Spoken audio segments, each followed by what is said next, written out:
Hello and welcome to this week's edition of the National Podcast, normally recorded in our studio at the Bishopbriggs Media Centre, currently recorded from our volunteers' homes. To keep in touch with us, use our social media platforms, Facebook, Instagram and Twitter, which are all at Q and Review. That's CUEANDREVIEW. Or get in touch via information@qandreview.com. That's information@CUEANDREVIEW.com. Please like and share our podcasts and give us any constructive feedback. From the National, Friday 2nd of September 2022. From the Politics section, MSP behind abortion clinic legalisation suggests reason for mediation commission by Steph Braun. Mediation between anti-abortion protesters and clinic users could have been commissioned to protect buffer zone laws from any legal challenge the MSP behind the legalisation has suggested. The Scottish Government provoked a backlash last month when a contract award notice published online showed it had paid for the services of a civic mediation company for the Centre for Good Relations to support dialogue between parties who hold visuals and protests outside the abortion clinics and those who are affected by them. Ministers quickly confirmed there was no proposals whatsoever to hold meetings between patients and protesters as part of this process, and all that was commissioned was an initial scoping exercise. The Centre for Good Relations has met with various parties to hear their views, the government said, and there is now discussions ongoing as to whether mediation work should continue. Gillian Mackay, the Green MSP behind the Safe Access Zones Bill, has now speculated that the government may have felt it had to at least explore the idea of mediation to give the legalisation the best chance of standing up to what is believed will be an inevitable legal challenge down the line.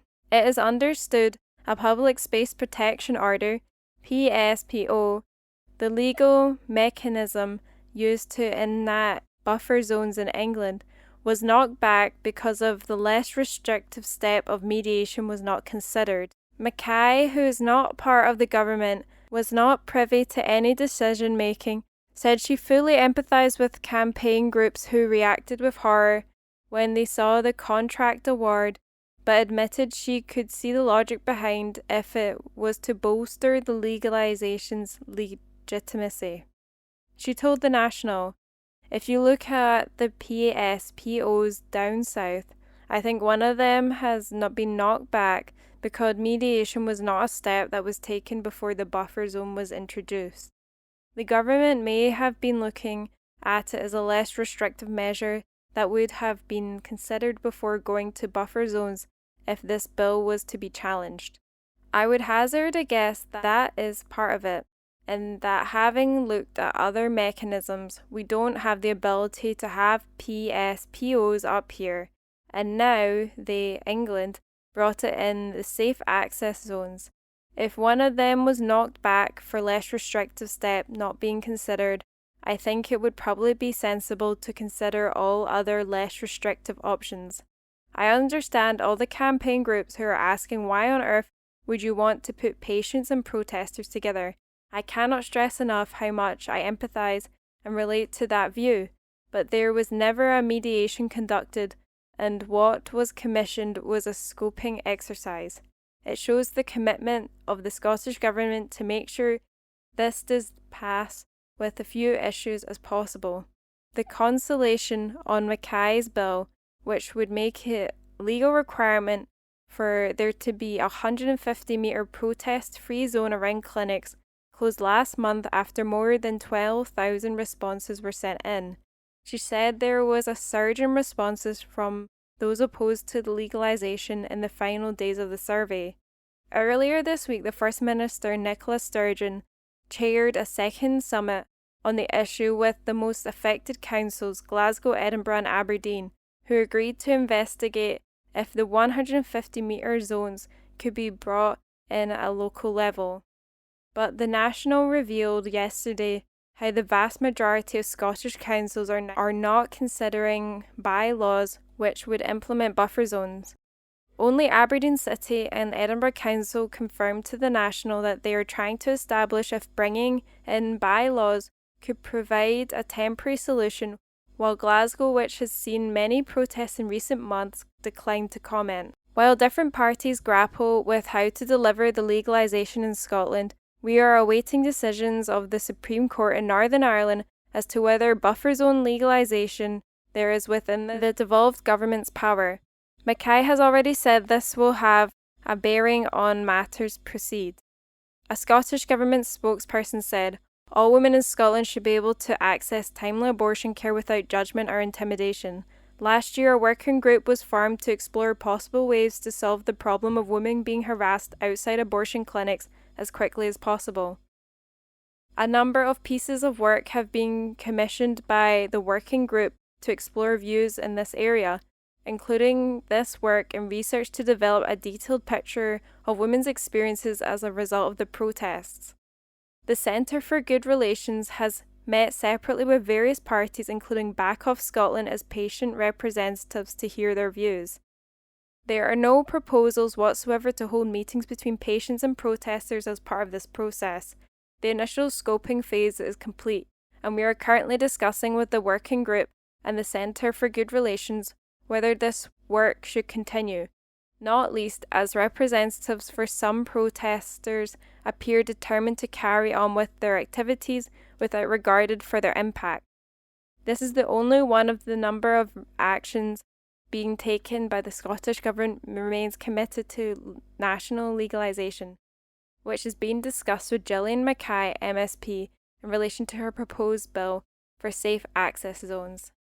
And this article was by Steph Braun. From the National, Friday, 2nd of September 2022, from the news section.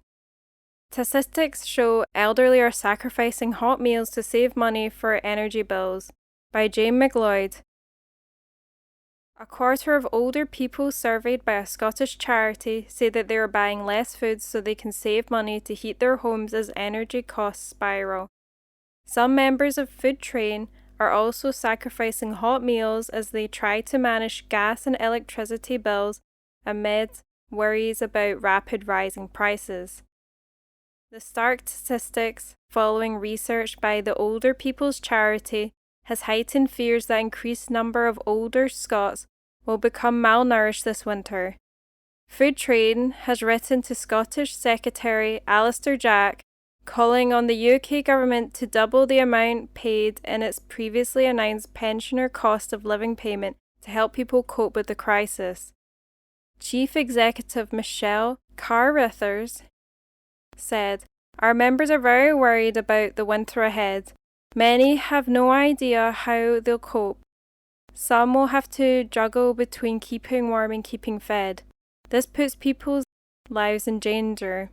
Without immediate action, alarming numbers of older people are going to be at greater risk of malnutrition and social isolation this winter, causing further health problems and putting further strain on the already under pressure NHS. The reports we are hearing from our members are heartbreaking, alarming and unacceptable. Their concerns are clear and are growing. Doubling the new pensioner cost of living payment will go at least some way towards keeping the heating on and the cupboards stocked this winter. Food Train works with more than 3,000 older people each year across Scotland, helping them to eat well and live well in their homes through a range of shopping, meal making, befriending and other support projects. One person who took part in its cost of living survey among members said, "I might have to reduce my shopping. I don't know how to save money on energy because I need to keep warm. When the temperature drops, I suffer pains." Another said, "It's torture to choose between heat and food."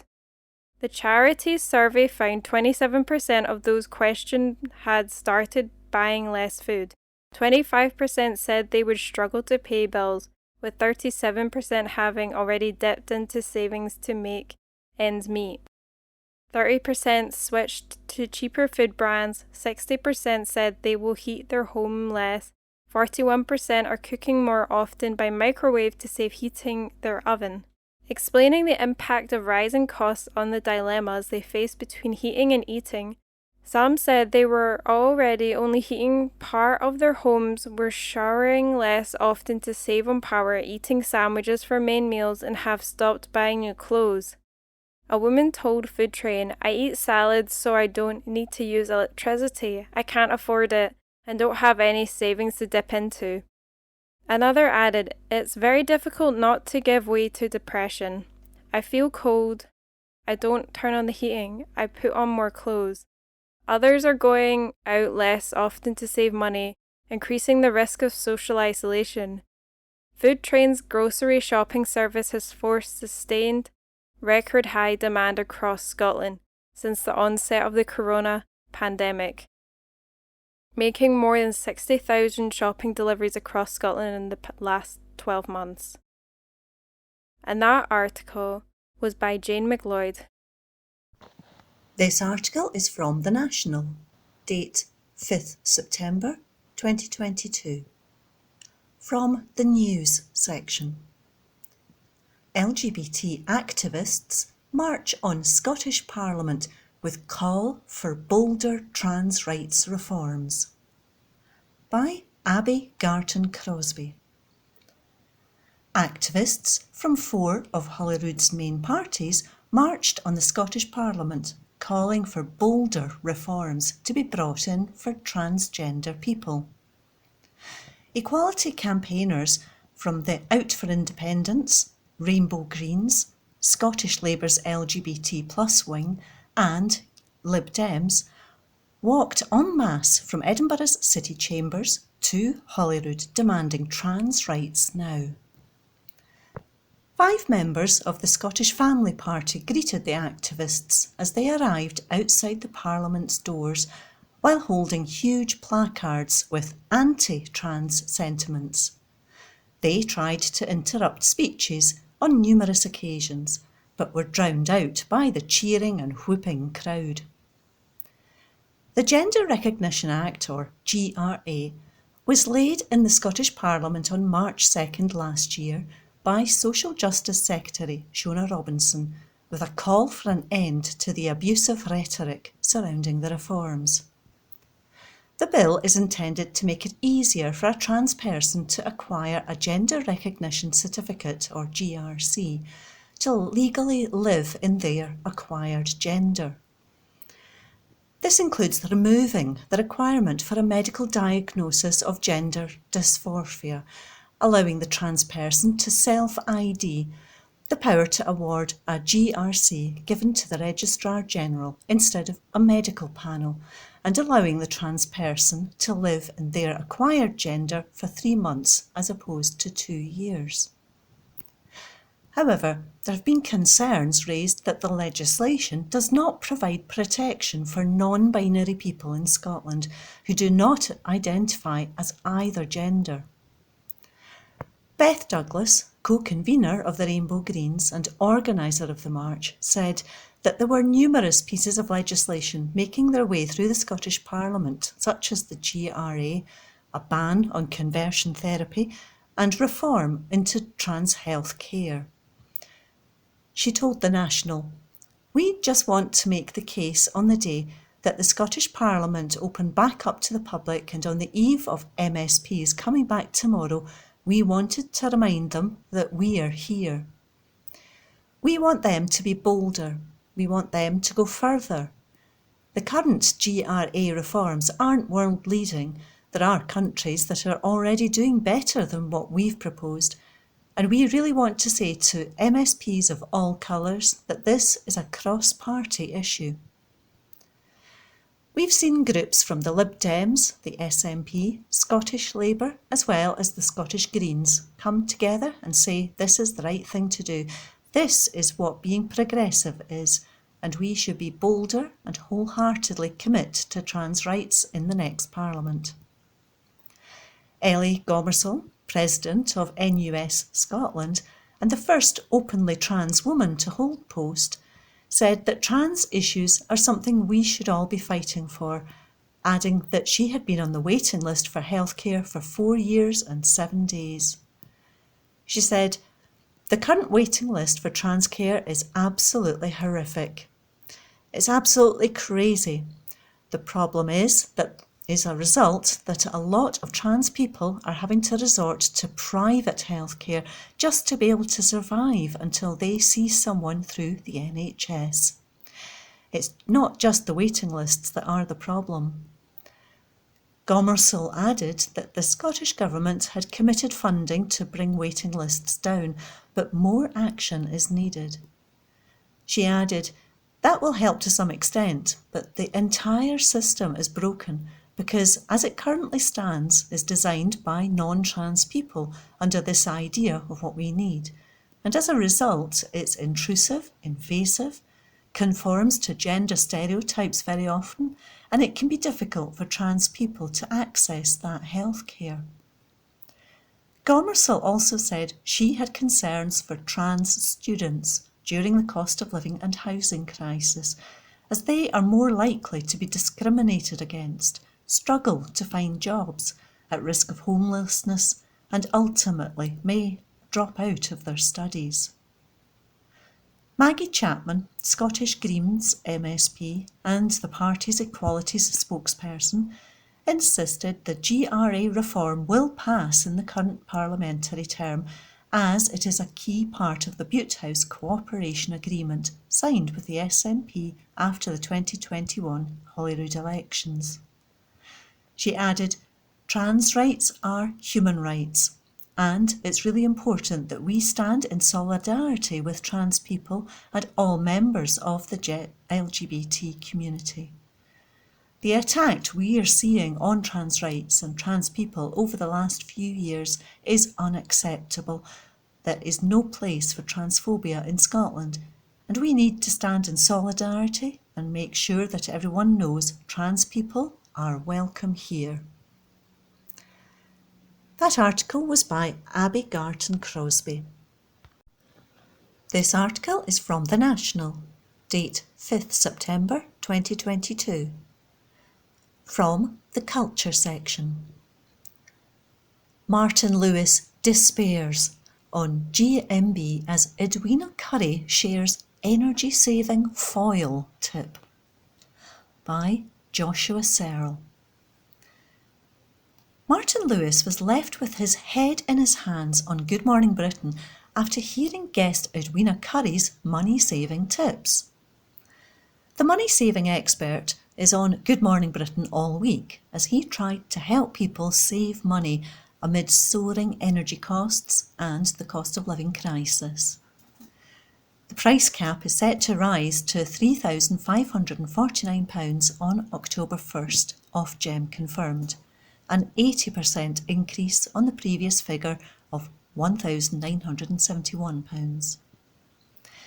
The price cap figure of £3,549 applies to homes on default tariffs, paying by direct debit and based on typical use. Featuring as a guest after a disagreement on Twitter last week, Edwina Currie, who accused Lewis of sensationalising the cost of living crisis, faced the UK, shared some of her money-saving hacks. Holding up a bit of a reflector foil, she said, "Here is one of my suggestions for a tip, something that is cheap. Martin knows about this, I'm sure. If you put some of this behind your radiators, it really works and makes the whole room nice and warm. It means you can turn down your thermostat without it causing you any more discomfort." Most people my age lived in houses without central heating, but we are dependent on it now. The former Tory MP has also suggested moving the sofa away from radiators so you're heating the whole room and not just the sofa. Martin Lewis and co-host Susanna Reid were left with their heads in their hands following the suggestions. That article was by Joshua Searle. This article is from The National, date 5th September 2022. from the Politics section. Ministry of Defence awarded £24 million of taxpayers' cash to Tory minister linked Centreprise International. By Hamish Morrison. The husband of a Tory minister works for a firm which was reportedly awarded £24 million of government contracts, it has been revealed. Gillian Keegan, a health minister, is married to Michael, who works as a Cabinet Office civil servant, responsible for the government's relationship with suppliers, but also holds a non-executive role on the board of Centreprise International. The company has received millions from the UK government for designing IT systems for the Ministry of Defence, The Sun reports. Centreprise International has boasted of its Ministry of Defence contracts on its website, but the National was not immediately able to confirm how much money it has been awarded. The Ministry of Defence was approached for comment. The paper said that between October 2019 and May 2020, the firm was awarded 17 contracts for its services. The Cabinet Office has insisted that Michael Keegan plays no role in awarding contracts. A spokesperson for the department said, "We have a clear conflicts of interest process that ensures that all conflicts are identified and recorded formally, and this safeguards our procurement and commercial processes." Michael Keegan is responsible for managing the relationship between the government and BAE Systems. He plays no role in awarding contracts to suppliers and declared his position at Centreprise as part of the Cabinet Office's conflicts of interest process. They added that Michael Keegan has agreed to remove himself from any conversations regarding bidding for public sector contracts and said this was a long-standing arrangement. Suggestions of wrongdoing were unfounded, the spokesperson said. Labour branded the deals an example of vested Tory interests at the centre of government. The National has approached Centreprise International for comment. John Healey, Labour's shadow Defence Secretary, told the paper, "This smacks of dodgy crony contracts at the heart of the defence procurement. Protecting British armed servicemen and women is the most important duty of any Defence Secretary. Our British troops and taxpayers deserve better." That article was by Hamish Morrison. From the National, Monday the 5th of September 2022, from the comment section, review, carefully selected poetry anthology is sure to fire curious minds, by Gemma E. McLaughlin. And Everything Will Be Glad to See You, selected by Ella Resbicher and illustrated by Anna Shipetha, published by Nosy Crow. And Everything Will Be Glad to See You targets young readers as a heartwarming introductory poetry anthology. In selecting these poems, Resbridge made the choice not to include poetry for men, so to better highlight the history of women being left out of literature, with many writers having to stay anonymous or use a masculine pen name. This challenges the girls of the present, who are about to be the women of the future, to cherish poetry in writing, even if this is not what they do themselves, and to find inspiration in it to take through life. It's a perfect gift for the children in your life, a memorable and beautifully illustrated anthology which effortlessly presents not only exciting tricks of language found in poetry, but also of family, growth, and seeing the world with both hope and determination to improve it. There is not one simple theme to the poems contained within this collection, but rather a journey of ideas flowing from one to the next. This is achieved with no strict subheadings, but rather small groupings of similar poems against the backdrop of related illustrations. Some of these are shorter than others, lasting only 2 poems, while other themes can be found in little ways throughout, such as observations on nature with references to climate change. It speaks about growing confidence in your relationships and in yourself to follow all that you want to do and create. From this there is an understanding of why poetry as a medium has so much power emotionally. How you can be brought to see the world, or even one item or one person, from the perspective of someone you've never known, to have what they see presented to you in such a way you can almost see it too. Seeing this for the first time, with such carefully chosen poetry that is accessible for young minds brims with possibility. Seeing something as a writer many years or miles away from you can explain better than any lecture how we are inherently connected, that all emotions feel so revolutionary or even scary are universal. When the poetry has been read, there are two indexes, one of poets and one of poems, with the page number on which they can be found listed. The value of this in an anthology is that you can remember which writer or piece was your favourite and explore further, learn more about one person's writing, one style of poetry, or read more about the ideas it expressed. In her afterword, Rachel said, "I hope the poems in this book light your way to all sorts of things.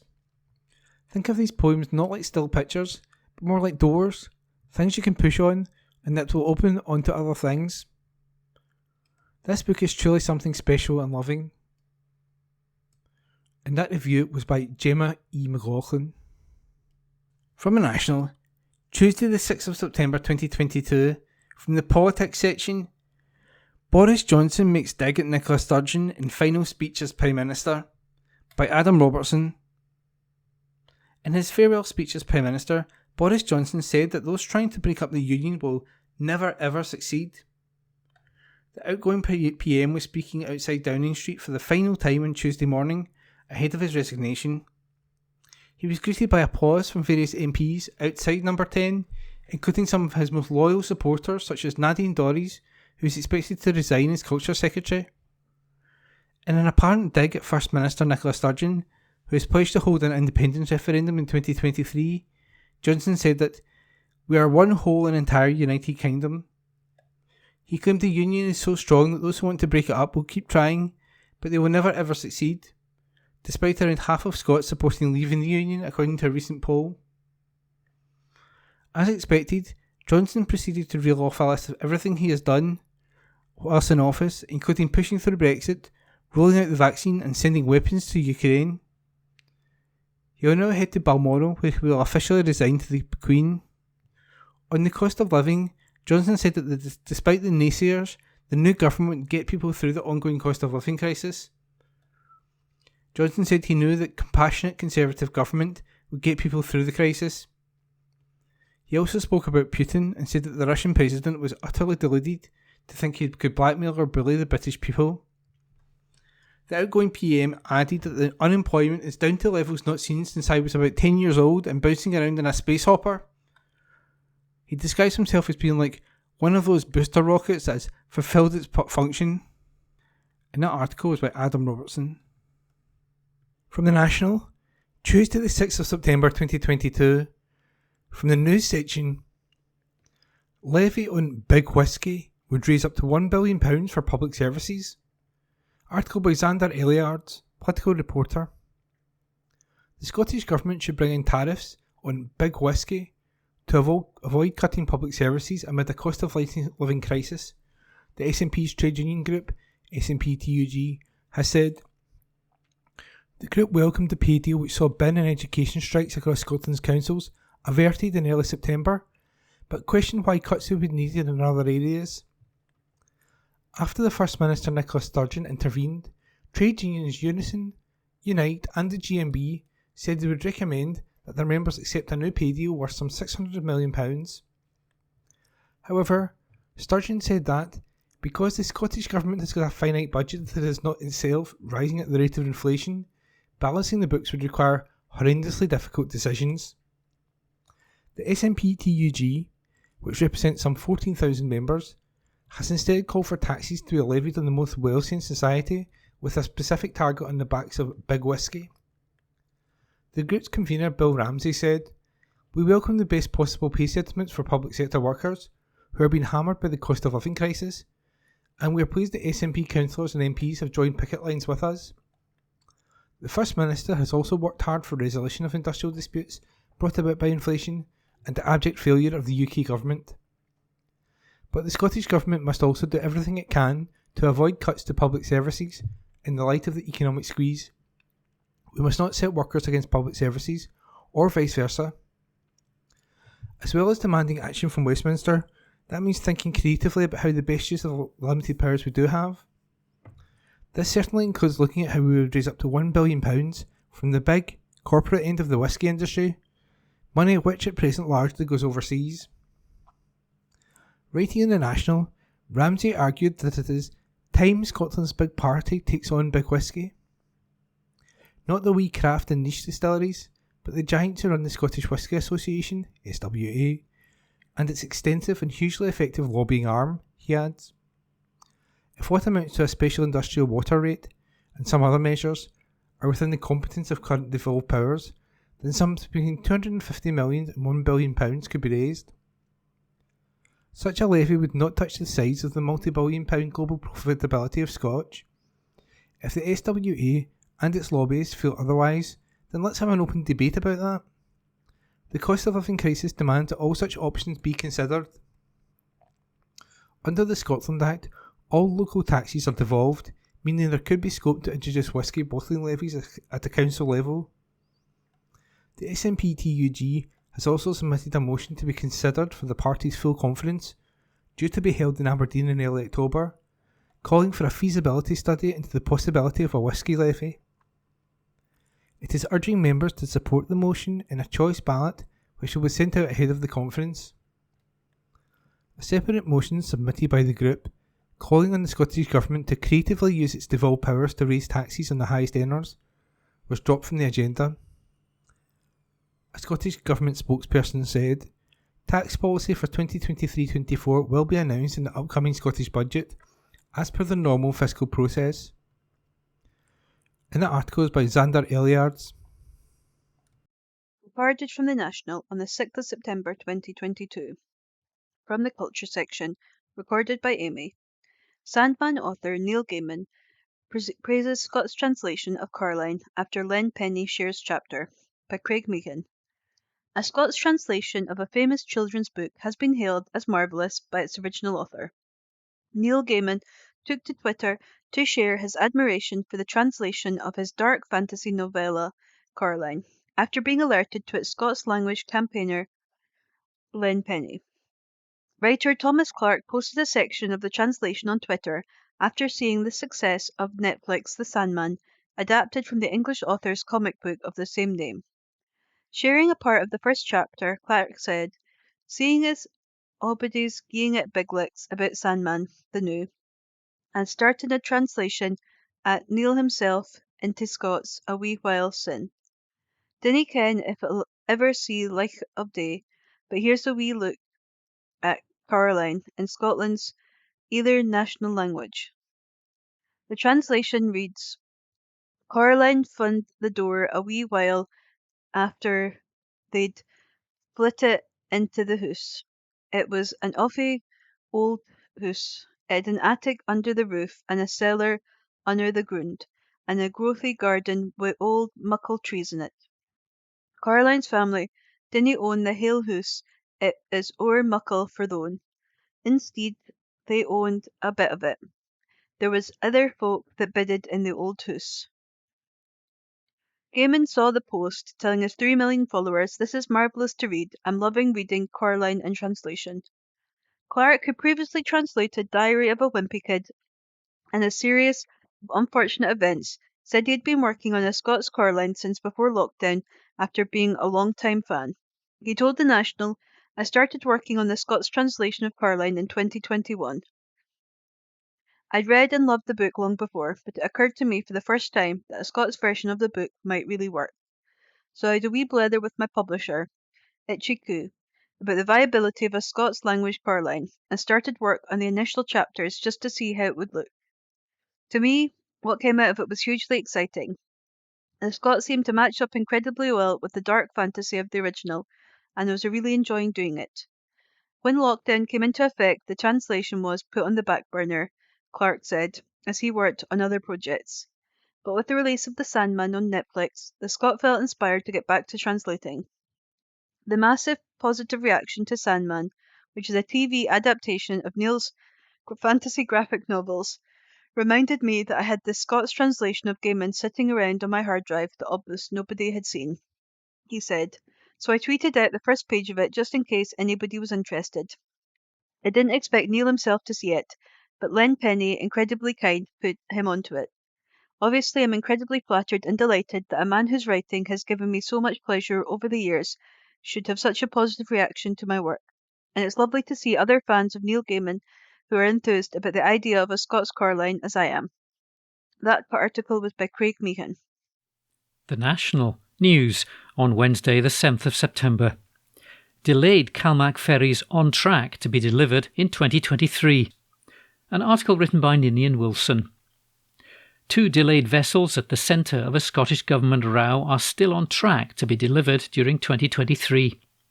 Business Minister Ivan McKee confirmed the MV Glen Sannox and the as yet unnamed Hull 802 still have a completion date target of May 2023 and December 2023 respectively.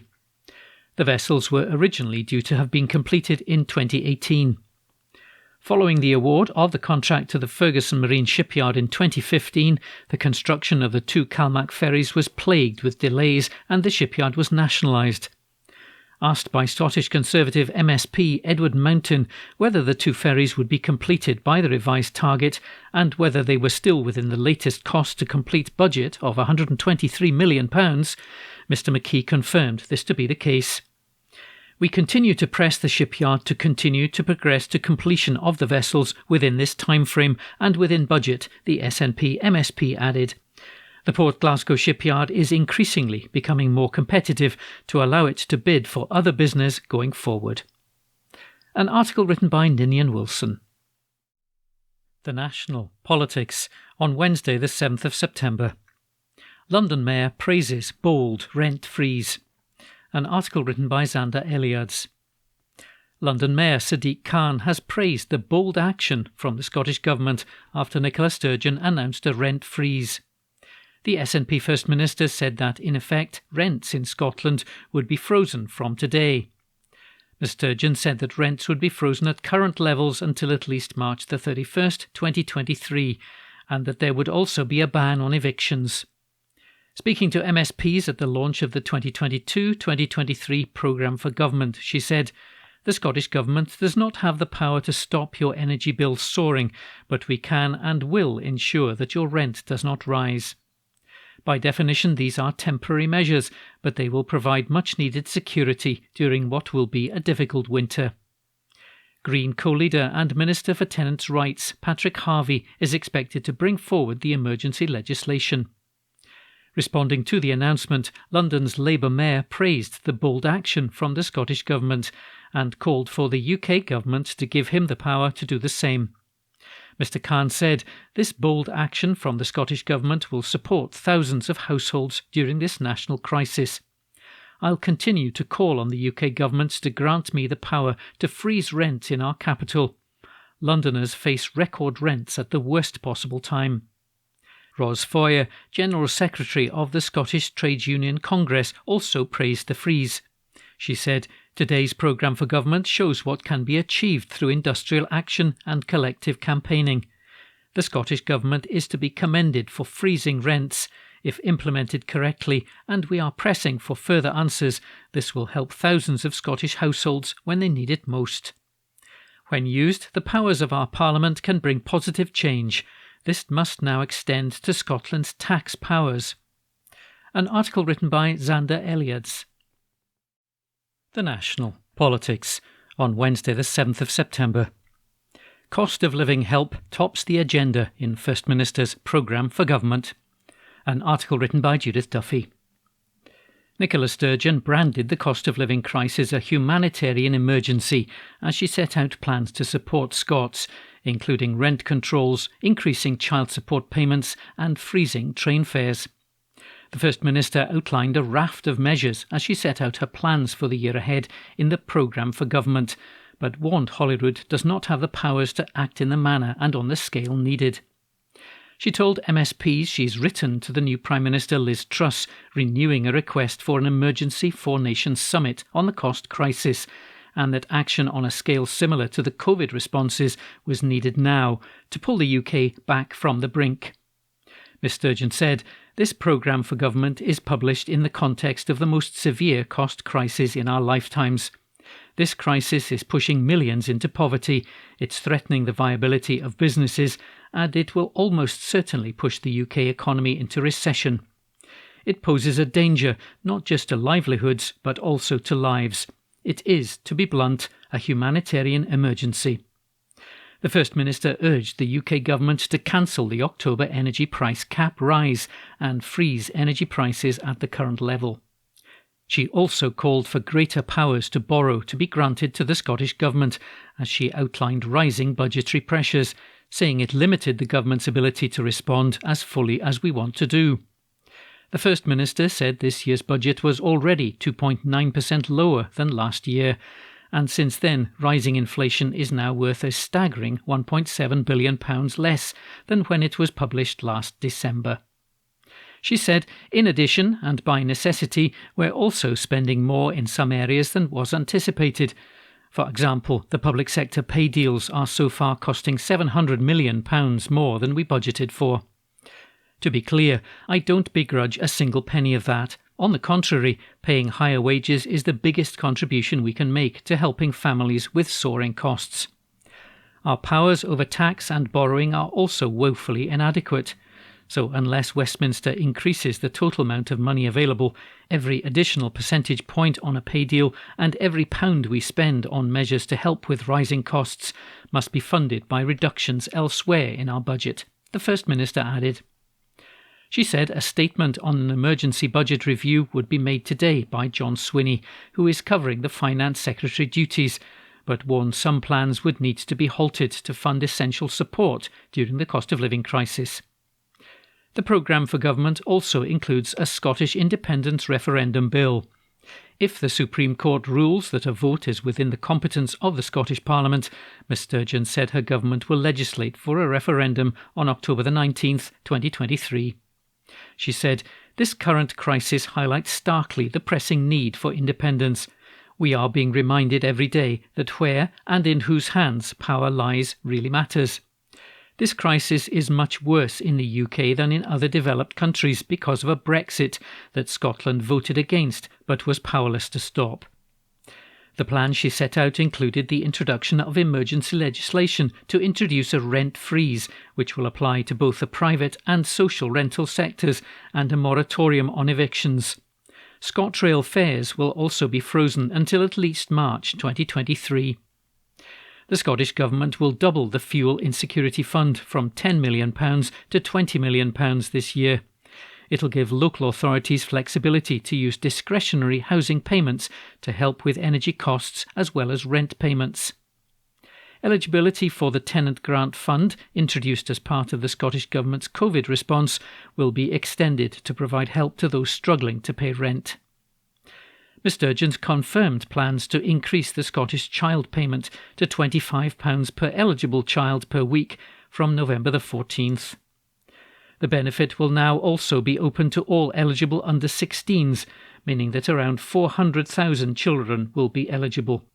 The current payments of £20 a week currently help an estimated 104,000 youngsters under the age of 6. Other measures introduced include the introduction of a criminal justice bill, which will see the not proven verdict abolished. If approved, it will be a change of truly historic significance in Scotland, Ms Sturgeon said. A police complaints and misconduct handling bill will also be introduced in a bid to improve the way in which complaints about the police are managed and investigated. Local authorities across Scotland will now have the power to introduce taxes on tourists staying overnight in their areas. Meanwhile, the NHS recovery plan will also be supported by more than £1 billion of targeted investment over this Parliament. Ms Sturgeon said, despite the uncertainties we face and the current limitations on our powers to act, this programme for government seeks to chart a path towards a better future. We'll do everything possible to support people and businesses through the difficult months ahead. We'll do so in a manner consistent with our values and our long-term vision for Scotland. An article written by Judith Duffy. The National News on Wednesday the 7th of September. Number of schools marked as good or satisfactory reaches record high. An article written by Adam Robertson. The number of school buildings in a good or satisfactory condition has reached a record high, Scotland's Education Secretary has said. However, around 1 in 10 are still considered to be poor or bad, the latest statistics show. Some 90.4% of schools were in a good or satisfactory condition as of April 2022, according to this year's Schools Estate Statistics released on Tuesday, with 91.7% of students being taught in schools with this ranking. Statistics show there were 713 schools inspected that were rated good and 1,526 rated satisfactory, making up 90.4% of institutions in Scotland, compared to 84% in 2016. Shirley-Ann Somerville said, "We now have a record number of schools in a good or satisfactory condition. Our long-term commitment to education in partnership with local government is clear through our £2 billion Learning Estate Investment Programme, which will benefit 50,000 learners across Scotland." These latest statistics illustrate how our investment is making a real difference to thousands of children and young people, with a record 281,070 children now being educated in good condition schools. Inspectors rated 232 buildings as poor in 2022, a fall of 241 from last year, while 2 were rated as bad, a rise from just 1 in the year before. Around 4 schools, or 0.4%, were not inspected, according to the report. Figures also showed the number of children receiving free school meals has climbed to 215,053. Ms Somerville said, "It's also encouraging to see the number of free school meals provided to children up by over 30,000 since we extended universal provision across all of Primary 1 to Primary 5. An article written by Adam Robertson. The National News on Wednesday the 7th of September. Research traces porridge back 5,500 years. An article written by Jane MacLeod. Scots have been eating porridge for 5,500 years, according to new discoveries which trace the national dish back to Stone Age settlers in the Outer Hebrides. Although oats were not introduced to Scotland until 600 AD and barley porridge was previously discovered 2,500 years ago, the new find on a number of Hebridean islands traces a wheat-based alternative back further by around 3,000 years. Lead author and chemist Dr. Simon Hamann of Bristol University said, "Our results represent the first direct evidence for the cooking of cereals in Neolithic pots from the 4th millennium BC. They indicate Neolithic communities in the region may have been consuming wheat between 3,600 and 3,300 BC. Wheat may have been cooked with dairy products to produce a milk-based gruel or porridge. Farmers would mix dairy products with milk to create an early form of stew, which was discovered by chemical analysis on incredibly well-preserved pottery fragments. They were unearthed in waters on ancient crannogs, artificial islands made by erecting shelters on lochs." Co-author Dr. Lucy Cramp said, "This research gives us a window into the culinary traditions of early farmers living at the northwestern edge of Europe, whose lifeways are little understood. It gives us the first glimpse of the sort of practices that were associated with these enigmatic island locations." Ceramic vessels were scanned by chemists and have identified traces of lipids strongly associated with cereals, suggesting the two were cooked together as a milk-based porridge.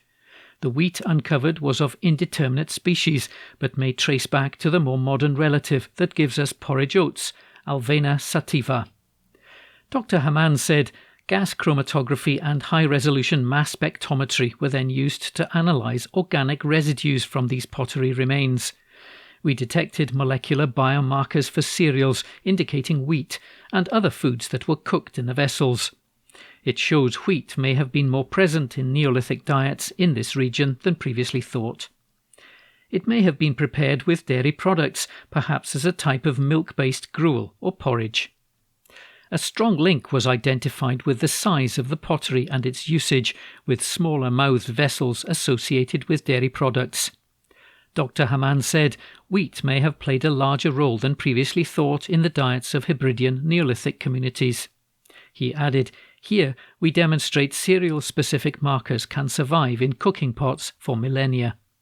They reveal consumption of a specific cereal wheat that is virtually absent from the archaeobotanical record for this region, illuminating culinary traditions among early farming communities." Project Director Professor Duncan Garrow of Reading University said, "This research has hugely improved our knowledge of these sites." The research, published in the Nature journal, was titled Neolithic Culinary Traditions Revealed by Cereal, Milk and Meat Lipids in Pottery from Scottish Crannogs. An article written by Jane MacLeod. The National News on Wednesday the 7th of September. Tourist tax powers to be given to Scotland's local councils under SNP plans. An article written by Xander Eliads. Local authorities across Scotland will have the power to levy a tourist tax under a bill to be proposed by the Scottish Government. Announced in the annual programme for government, which was published on Tuesday, the local visitor levy will allow councils to introduce taxes on tourists staying overnight in their areas. The 36-page document lays out 17 bills which the SNP Green government will hope to introduce in the 2022-2023 parliamentary session.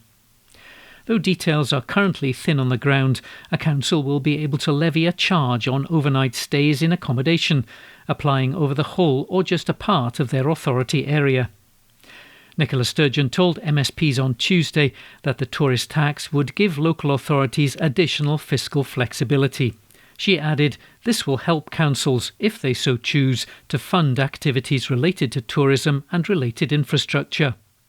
Under the Scotland Act, the Parliament at Holyrood has the devolved power to create whichever local taxes it may choose. The funds will be kept by local authorities, which will help fund local services and activities. In 2021, the then SNP-controlled Edinburgh City Council considered introducing a £2 tax per visitor per night.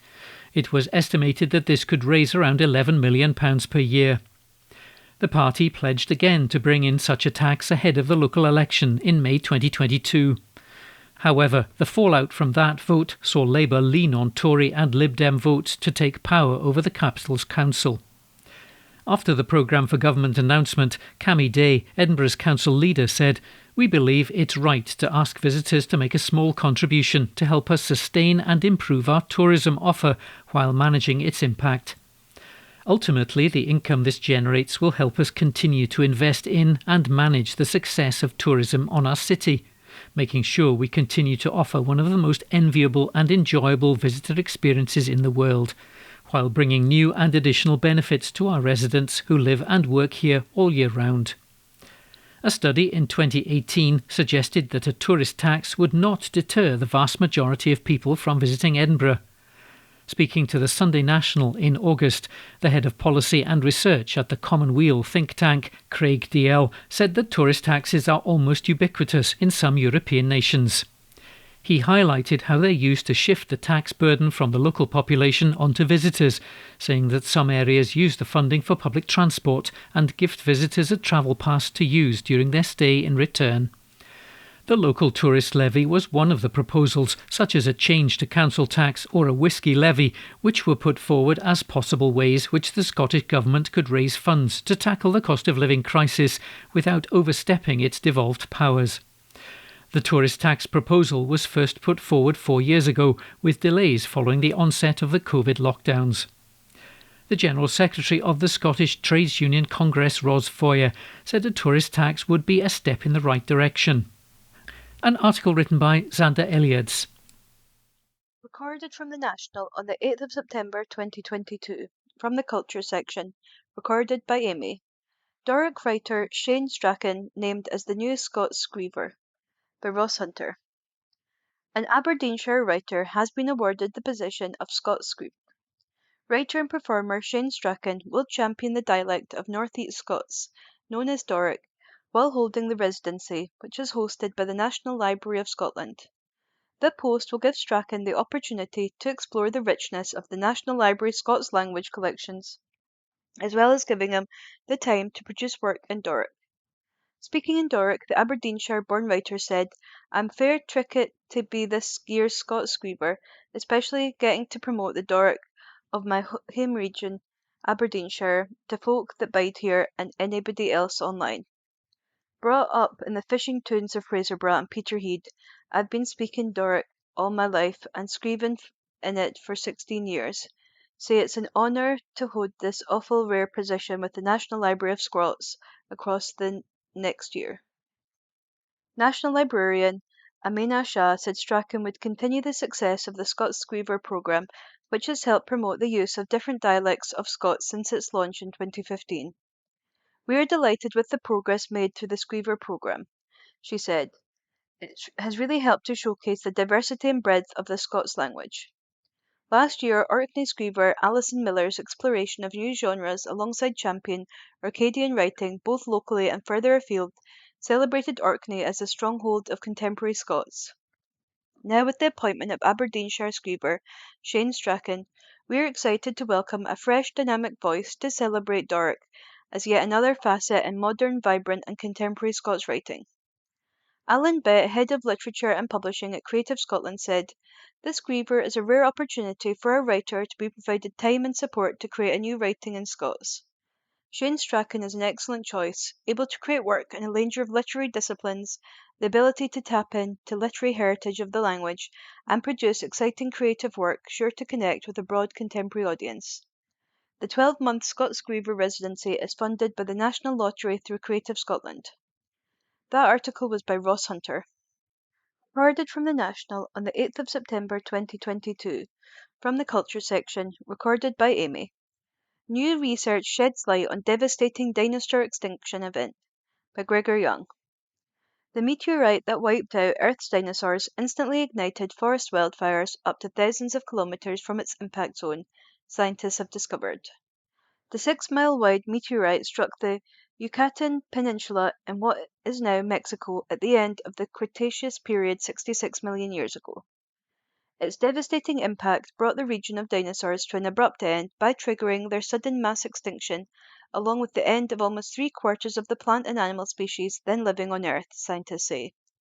By analysing rocks dating to the time of the strike, a team of geoscientists from the UK, Mexico and Brazil has recently discovered that fires broke out within minutes, at most, of the impact, in areas stretching up to 2,500 kilometres, 1,553 miles, or more from where the meteor struck. In a newly published study, they said wildfires that broke out in the coastal areas were short-lived, as the backwash from the mega tsunami caused by the impact swept charred trees offshore. And by studying the fossilized tree bark, the geoscientists discovered that fires had already begun by the time the trees were washed away. Professor Ben Neller from the University of Aberdeen's School of Geosciences, who is among the co-authors, said, "Ultimately, our research confirms how and when these devastating fires were begun, and paints a vivid and quite terrifying picture of what happened in the immediate aftermath of the meteorite strike." This study was supported by Shell Brazil under the Brazilian government's Science Without Borders programme. That article was by Gregor Young. Recorded from the National on the 7th of September 2022. From the Culture section, recorded by Amy. Scotland set for world first after Arbiki plans green distillery in Angus, by Craig Meehan. Scotland is set for a world first after a spirits producer announced plans to build pioneering green hydrogen-powered distillery. Arbiki Distillery has just received planning permission to construct a 1 MW wind turbine on its farm in Lunan Bay near Montrose. The Angus company is aiming to be one of the world's most sustainable distilleries. The turbine will export its generation to a green hydrogen hub at the distillery, comprising an electrolyser, compressor and storage.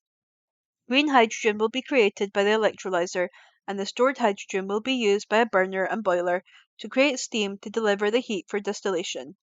Arbiki, which makes Highland Rye, the first rye Scotch whisky for almost 200 years, is a field-to-bottle distiller that grows all the ingredients needed to distill their spirits on their farms.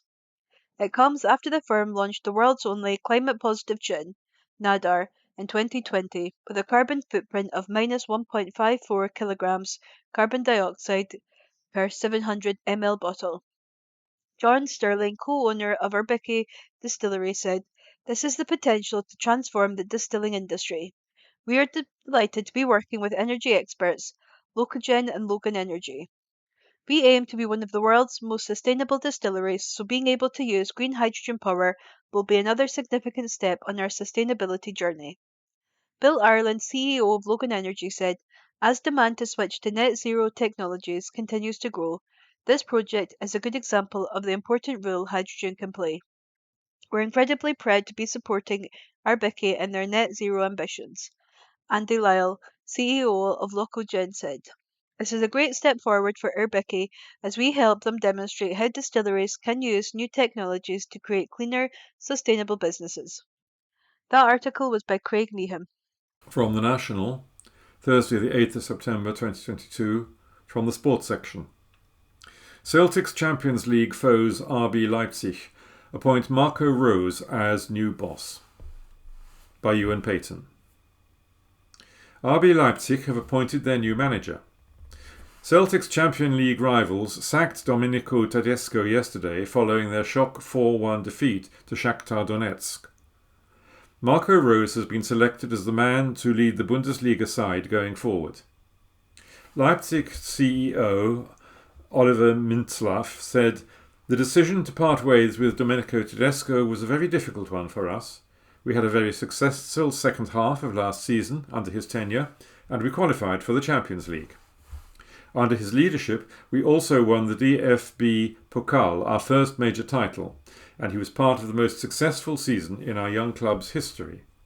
For this, Domenico and his coaching staff deserve our gratitude. Domenico is a fantastic coach who will have a lot of success in the future. However, after our mediocre start to the Bundesliga season, with 5 points from 5 games, along with the recent defeats to Eintracht and Shakhtar, we believe that a change of management is the right course of action to change things round quickly. Our priority is RB Leipzig, and we have goals that we want to achieve. We have therefore come to the conclusion that we need a change within the club. We regret that we are going our separate ways, and we would like to thank Domenico for what he has achieved. We wish him nothing but the best for the future." That article was by Ewan Payton. From the National, Thursday the 8th of September 2022, from the sports section. Dusan Tadic details Ajax master plan to exploit Rangers' weaknesses. By Mark Walker. Ajax captain Dusan Tadic revealed they deliberately targeted Rangers by pressing them all over the pitch, and he warned the Ibrox side they were nowhere even near their best. Rangers slumped to a disastrous 4-0 defeat in their return to the Champions League group stages in the Netherlands and were second best all over the pitch. And the Amsterdam's club's Serbian skipper admitted they had it pre-planned about the way to target Giovanni van Bronckhorst's side. He said, "We put a lot of pressure on our opponent and we had discussed doing that before the game. The team spirit was good and everyone was committed to each other. We played a lot of good football. We made it a great evening for our fans and this was a strong message we sent out. In the last few games, I don't think I have played particularly well and I have been in a new position. But sometimes you have to do what's important for the team. We can play better though, and I think this is only the beginning for us." An Ajax hero and man of the match Mohamed Kudus insisted he is only concentrating on Ajax after seeing a transfer day deadline move to Everton denied by the club. Kudus even went on to strike in a bid to push through the move, but insists he's settled his differences now. He said, "The man of the match trophy is for the whole team and not just for me.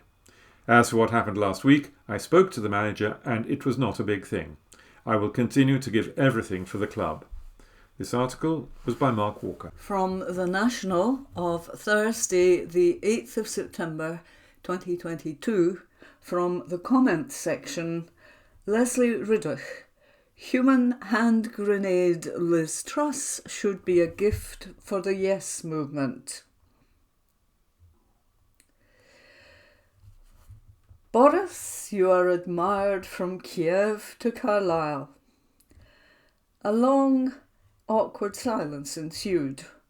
Only 3 seconds, but still longer than anything experienced during the long years of uber-confident Boris Johnson. Yes, in the first minute of her first speech as PM, Liz Truss had accidentally succeeded in exposing a damning, if partial, truth.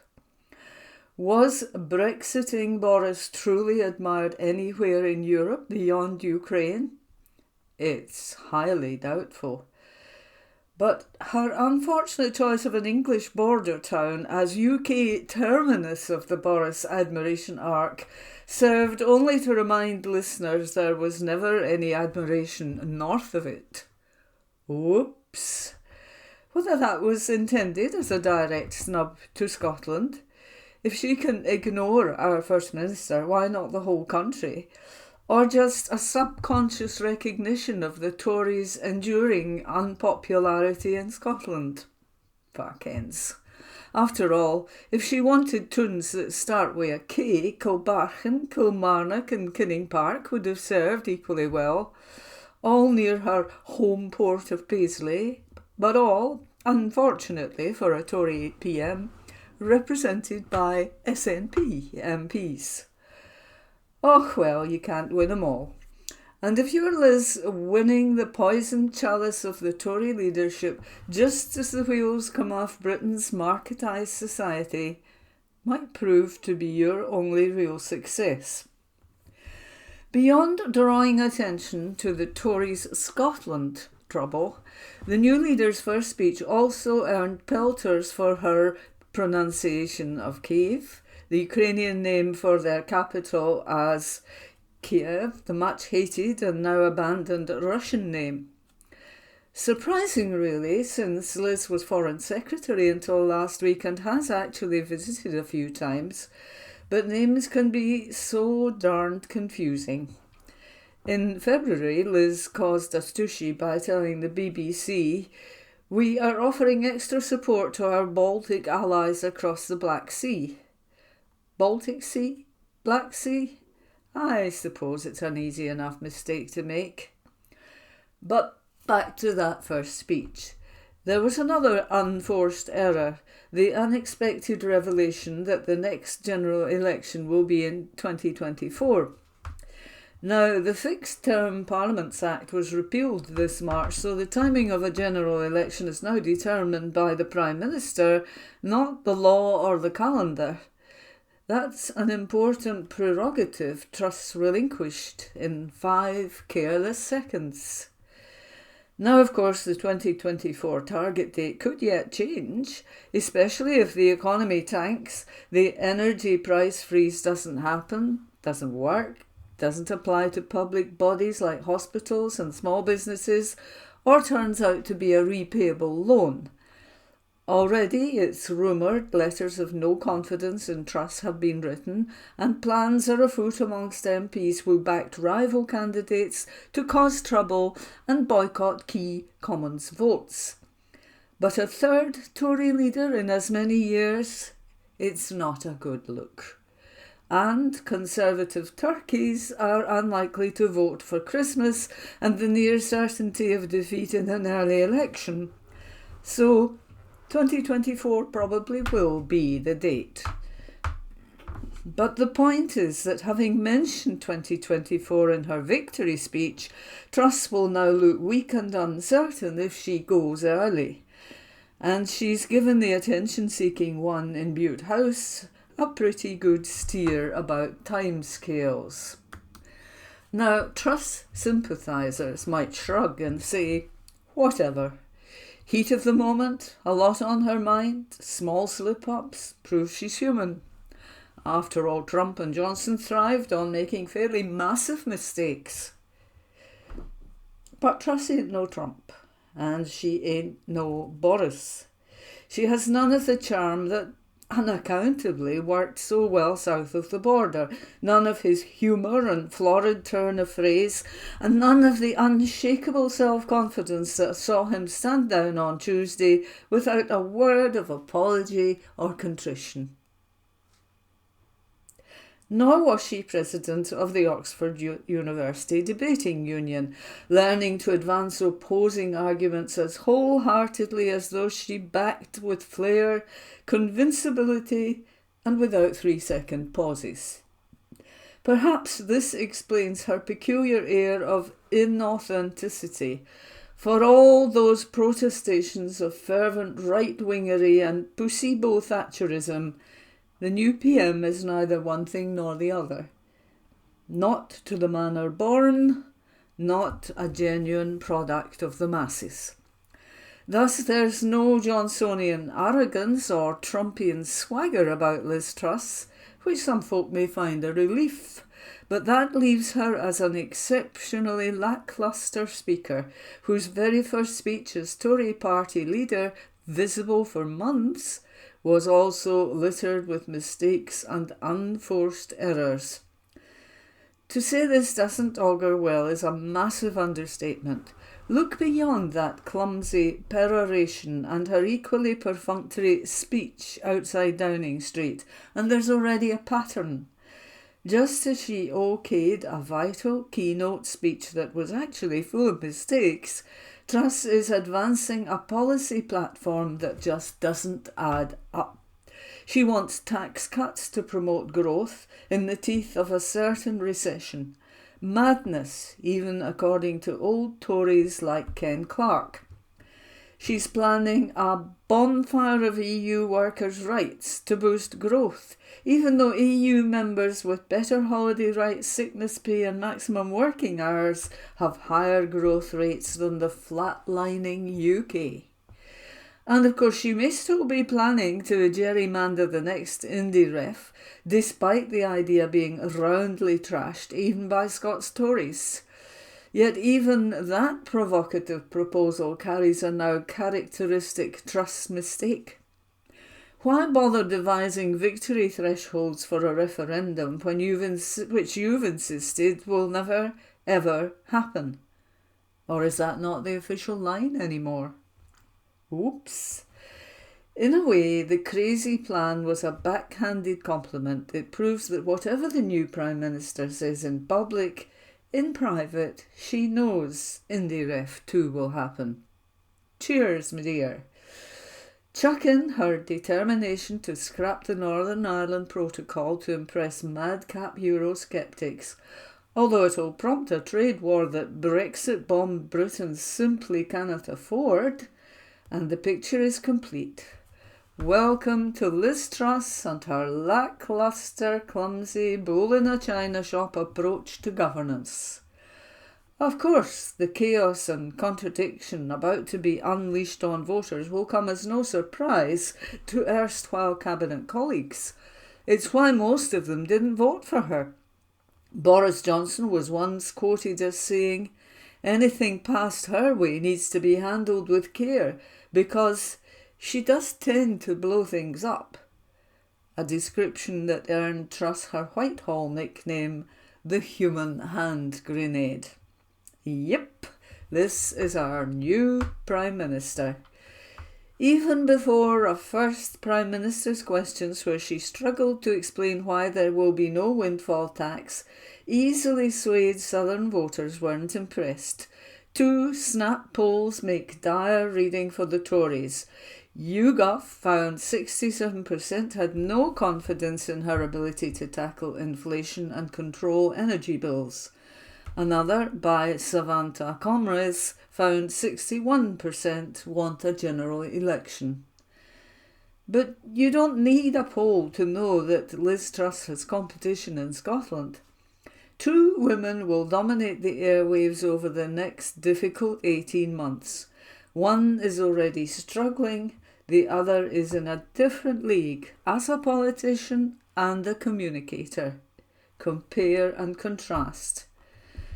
Now, it's a mistake to write off a new Prime Minister, difficult for male opposition leaders to tackle a female leader without looking aggressive, and a mistake to get cocky about the prospects for independence.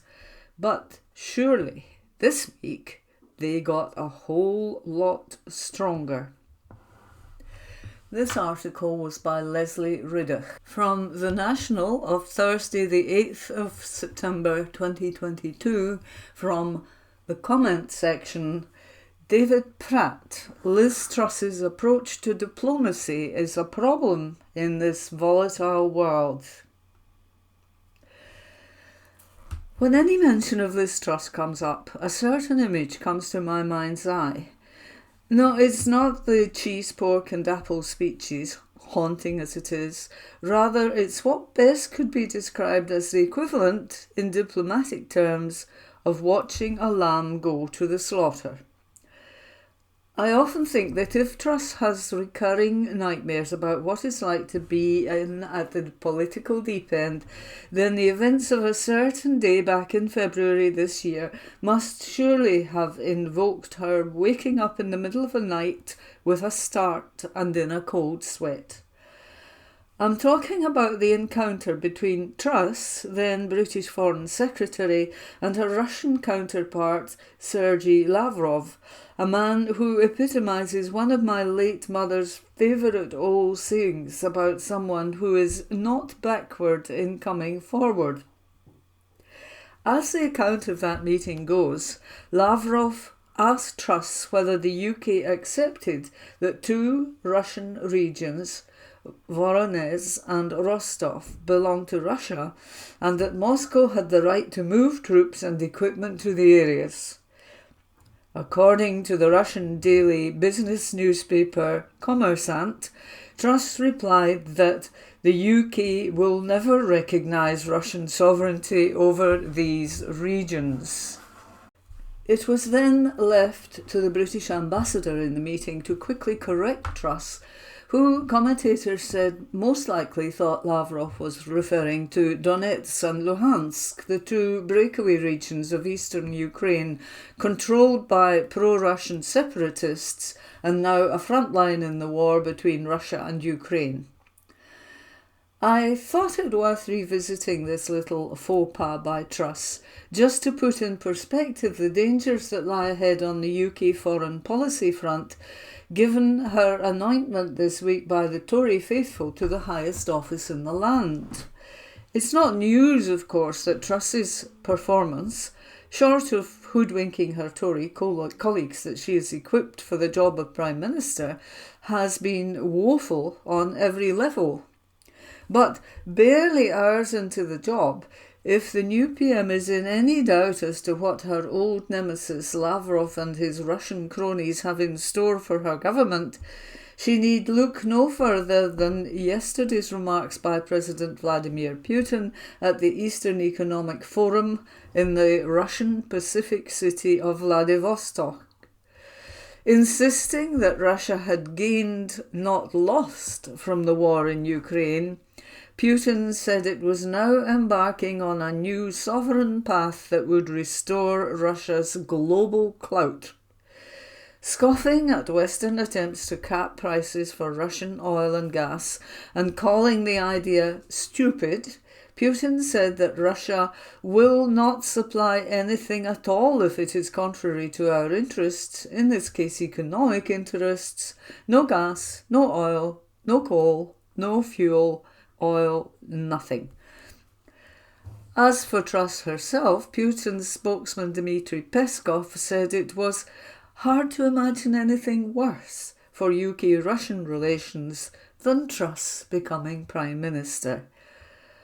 On that single point, a worsening of relations with the UK government, Scots at least are sure to have some empathy with Peskov, even while knowing that Russia's invasion of Ukraine has done more damage to international relations than just about any other action of recent years. And so the scene is now set for an even bigger showdown between the UK and Russia. That the UK is walking into that confrontation with Truss at the helm doesn't bear thinking about. This, after all, is a politician who, only days before coming to office, told the penultimate Tory leadership hustings that the jury is still out on whether the French President Emmanuel Macron was friend or foe. Talk about how not to win friends and influence people on the international stage, precisely when a show of solidarity is what's needed in the face of Russian aggression in Ukraine. That said, though, as Ben Judah, the British-French journalist and senior fellow at the Atlantic Council's Europe Centre, observed recently about Britain's new Prime Minister, it would be easy to make one of two mistakes about Truss. Either she doesn't believe in anything, or she believes everything she's saying at any one time. Instead, says Judah, Truss is a more complicated mix of chameleon politics over a solid framework of belief, especially on geopolitics. At one and the same time, she is hawkish on Russia and China, and, as Judah warns in Foreign Policy magazine this week, has, quotes, a taste for even greater action on the world stage after being Foreign Secretary during a European war. End of quotation.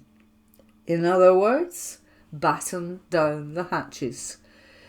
Come to think of it though, you don't have to cast that far back to get a real understanding of where Truss as PM sees Britain's foreign policy coming from and its likely future trajectory. In a speech at Chatham House in London last year, she spoke of the need for a confident, outward-looking, patriotic and positive country that, rather than being racked with shame about its colonial past, should be proud again of what we are and what we stand for. If there are echoes of Margaret Thatcher here, and a mindset straight out of the days of the Falklands War in 1982, then that should come as no surprise. The terrifying problem with this, though, is that the world is an altogether very different place from those times during Britain's small but bloody spat with Argentina. In Europe, the largest conventional military attack that's been seen since World War II is underway, with Russia's invasion of Ukraine posing the biggest threat to peace and security since the end of the Cold War. In continuing to respond, the UK government's relationship with its allies, especially the US, remains crucial, and there too might lie a problem with Truss.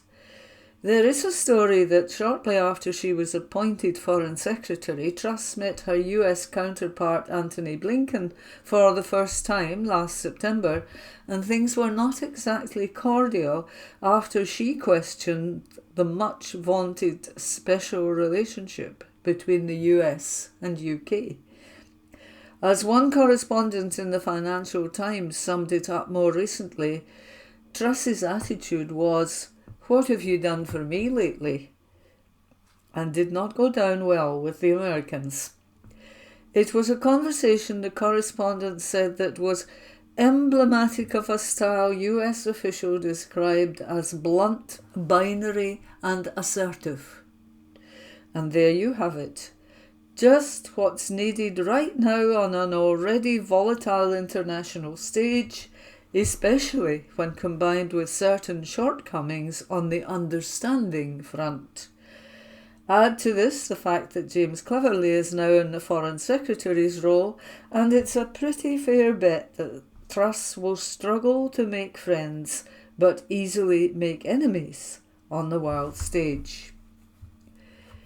This article was by David Pratt. From The National, Tuesday the 8th of December 2022, from the sports section. Mark Hateley floats Rangers crisis talk as he details the importance of win over Aberdeen. By Aidan Smith. Mark Hateley insists Rangers are one defeat away from a crisis if they are to slip up against Aberdeen on Saturday. The Ibrox club are heading into the lunchtime kick-off after two 4-0 defeats at the hands of Celtic and Ajax in the Champions League. Pressure is now building on Giovanni van Bronckhorst, and former Ibrox striker Hateley admits performances have to improve quickly. Asked if there is a decision to be made around Van Bronckhorst's future, he told Sky Sports News, "That is down to the board. I think you have to see where you are domestically. It is still early in the season. Players are still settling in. It is a cutthroat business. When you are managing the top clubs, the pressures are there. The demands from fans and boards determine if you stay or go. At the moment, it is a crucial game at the weekend at Aberdeen. There is a lot of pressure on that game. Then there is a Napoli game to come on the Tuesday night. Looking at how they played against Liverpool, it will be a very tough game. First and foremost, they have to digest what happened last night. You are literally one defeat away from a crisis, and that is the way it has always been. That article was by Aidan Smith. From The National, Thursday the 8th of September 2022, from the sports section. Sunderland star Ross Stewart ruled out upcoming Scotland games. By Ewan Patterson. Scotland have been dealt an injury blow ahead of their upcoming games at the end of this month.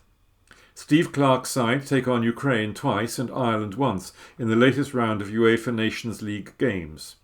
Ukraine will be back at Hampden on September the 21st, with the return feature taking place in Poland on September the 27th.